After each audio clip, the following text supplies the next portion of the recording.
Earl Whitman was the kind of man everyone in Cedar Key trusted, the neighbor who fixed your leaky faucet, the shop owner who knew every face in town. That's why, when his truck was found idling outside his hardware store with the keys still in the ignition and Earl nowhere to be seen, the town's easy rhythm shattered overnight. What began as one man's disappearance would unravel into a chilling trail of secrets, a mysterious sedan, and a discovery so shocking it would haunt Florida for years to come. Cedar Key was the kind of place where strangers stood out. It was a small fishing town on Florida's Gulf Coast, where the streets were lined with weathered bait shops and cafes that closed before sundown. Everyone knew one another, and nothing ever seemed out of the ordinary until the morning the hardware store owner vanished. His name had been a fixture in the community for decades, the man who would loan you a ladder if you couldn't afford one and fix a squeaky door hinge while you waited at the counter. That morning, his shop door stood wide open. The bell above it chimed with the sea breeze, but the man himself was nowhere to be found. At first, people assumed he had stepped out for coffee or maybe to check on his boat. His truck was parked right outside, the keys dangling in the ignition, the driver's seat still adjusted to his height. It didn't look like he had left in a hurry. A few customers wandered in and out of the store, calling his name, but their voices were met only with silence. When an hour passed, unease began to spread. His wife said he hadn't come home the night before. That was when the town realized this was no simple absence, it was the start of something they didn't yet understand. Sheriff's deputies arrived by late afternoon, combing through the aisles of the shop. Nothing appeared stolen. The cash register still held its money, and a delivery of tools had been signed for the day prior. The order book sat open on the counter as though he had been interrupted mid-thought. What unsettled investigators most was the back office. A half-finished sandwich sat on a plate next to a notebook covered in quick, scribbled numbers. There was no sign of a struggle, no broken glass, no overturned chairs.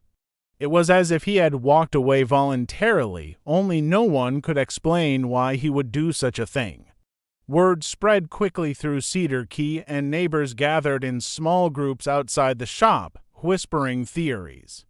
Some thought it was a robbery gone wrong, but with the money untouched, that explanation faded. Others insisted he might have been lured out of town by someone he trusted. The most unsettling detail came when investigators reviewed the few security cameras in the area. Around midnight, a shadowy figure was caught standing near the truck, barely visible in the grainy black and white footage. The figure lingered for several minutes before stepping out of sight. No one could identify who it was. Search parties spread across the nearby marshes and docks, hoping he had fallen or gotten lost, but no footprints, no tire tracks, nothing led away from the shop. His disappearance became the talk of every diner, booth, and fishing boat. The unanswered questions weighed on the community, pressing heavier with each passing day. People locked their doors earlier, watched their children closer, and kept an eye on the road for any unfamiliar vehicles. The sense of safety that once defined Cedar Key had been replaced with an eerie tension. Whatever happened to the man had torn a hole in the ordinary rhythm of the town, leaving behind only mystery and a growing fear that something much larger was unfolding just beyond their view. In the days after the disappearance, investigators widened their search beyond Cedar Key. The hardware store had offered no real clues, and the grainy camera footage of the shadowy figure wasn't enough to identify anyone. Then reports began trickling in from nearby towns. A man driving a battered old sedan had been seen buying gas late at night, always paying in cash and never lingering long enough for anyone to ask questions. The description was vague, tall, thin, with a hat pulled low, but it was enough to catch the attention of deputies who believed the sighting might be connected. The car itself became a focus. Witnesses described it as dull gray with mismatched doors and a loud exhaust that made it impossible to miss when it passed by. Despite the noise, the driver had an uncanny ability to slip away. He was spotted at a gas station in Chiefland, then later that same night at a roadside diner outside Gainesville. By the time officers arrived, he was already gone. The man never stayed in one place long, moving from town to town as if following a carefully mapped route. Inside the vehicle, according to those who caught fleeting glimpses, there always seemed to be something bulky in the trunk. At one stop, a curious attendant noticed the man adjusting a heavy blue tarp, folding it tighter before slamming the lid shut. Nobody could see what was underneath, but the man's quick, controlled movements made it clear he didn't want anyone looking too closely. Some speculated it might be stolen goods, others whispered darker theories, wondering if it might explain the missing shop owner. The most disturbing part of the reports was how calm the driver appeared. While the entire region buzzed with rumors and panic, the man moved with the ease of someone who believed he was untouchable. Witnesses described his steady pace, the way he filled up his tank as though nothing in the world was unusual, and how he sometimes even whistled to himself before climbing back behind the wheel. There was no frantic energy, no sense of urgency. It was as though he wasn't running away at all, but heading exactly where he intended to go. Detectives traced his route and noticed a pattern. Each stop was near small towns with limited law enforcement resources, places where his presence would cause minimal alarm. He avoided big cities, busy highways, and toll roads. Every move suggested careful planning. Still, for all the strategy, he seemed to leave just enough of a trail to remind investigators that he was out there, just beyond their reach. It felt deliberate, like he wanted them to follow but never catch him. As more reports came in, the story spread beyond Cedar Key. Local newspapers published sketches of the sedan and urged people to stay vigilant.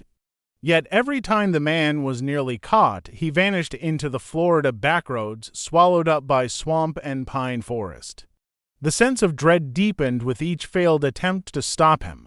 People wondered not only who he was, but what exactly he carried in that car, and why he guarded it so carefully. The chase was no longer about a missing man. It was about uncovering a secret that seemed to grow more sinister with every mile. Weeks turned into months, and the sightings of the strange sedan became less frequent but never fully stopped. Then, one humid morning, a deputy driving through the outskirts of Gainesville noticed a vehicle abandoned at the edge of a swampy field. The gray paint was dulled with dust, and vines were already beginning to creep across the wheels. When the deputy approached, he realized it was the very car they had been hunting, sitting in silence as though the driver had simply vanished into the swamp. The doors were unlocked, and the interior reeked of mildew, gasoline, and something metallic that clung to the air. Inside, the seats were torn and stained. In the glove compartment, investigators found a notebook filled with strange writings, half maps, half-coded drawings that seemed to mark rivers, dirt roads, and isolated towns. Some pages were smudged with fingerprints, others were torn out entirely, leaving jagged edges that suggested someone had removed them in haste. Each entry seemed to point toward remote areas of Florida where people had gone missing in recent years. The back seat told another story. Blood-stained rags lay crumpled in a pile, stiff from age. A torn jacket that didn't match the driver's description hung across the seat as though it had been discarded after a struggle.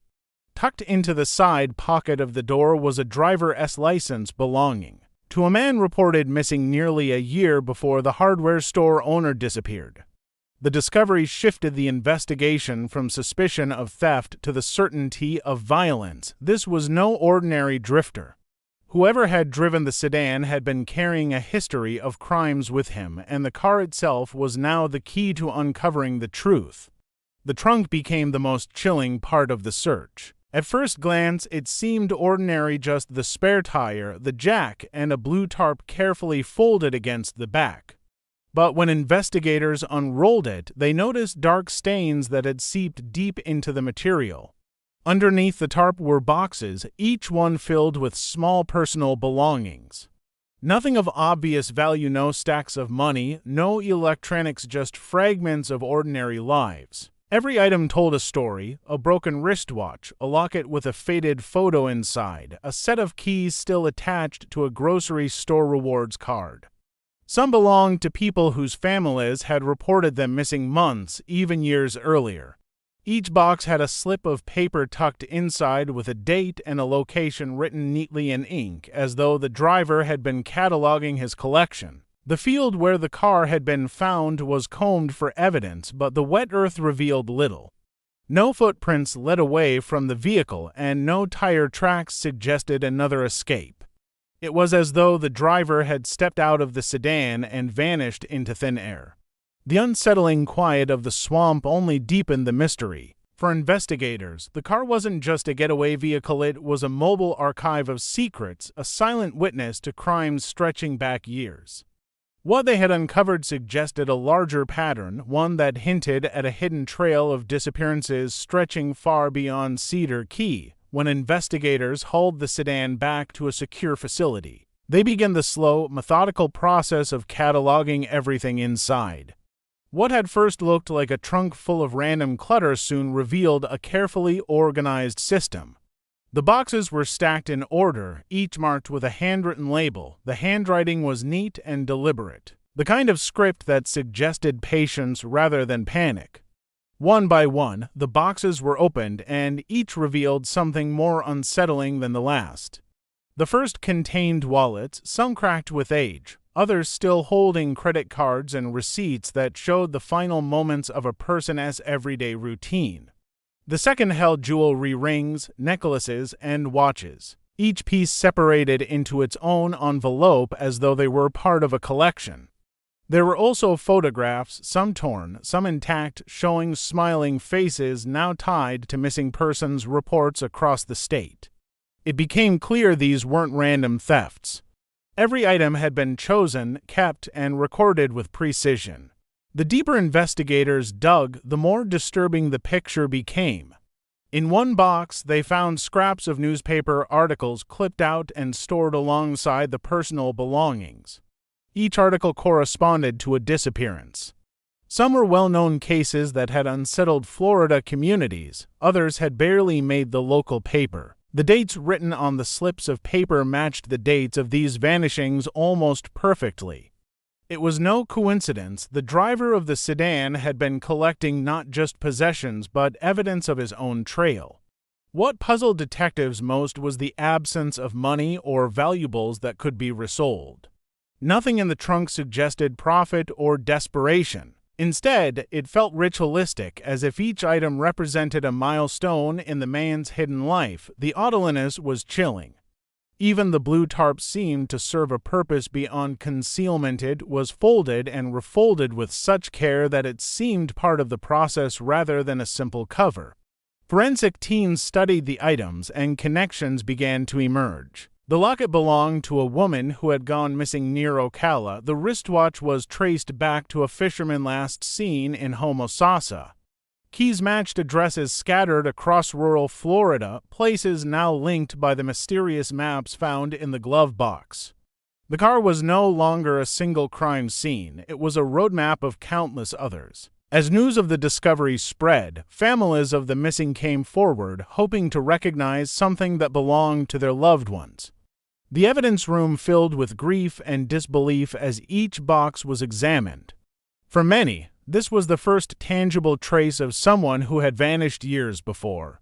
But answers came with new questions. Why had the man kept these items? Why risk exposure by driving around with them? And most haunting of all, what had happened to the victims themselves?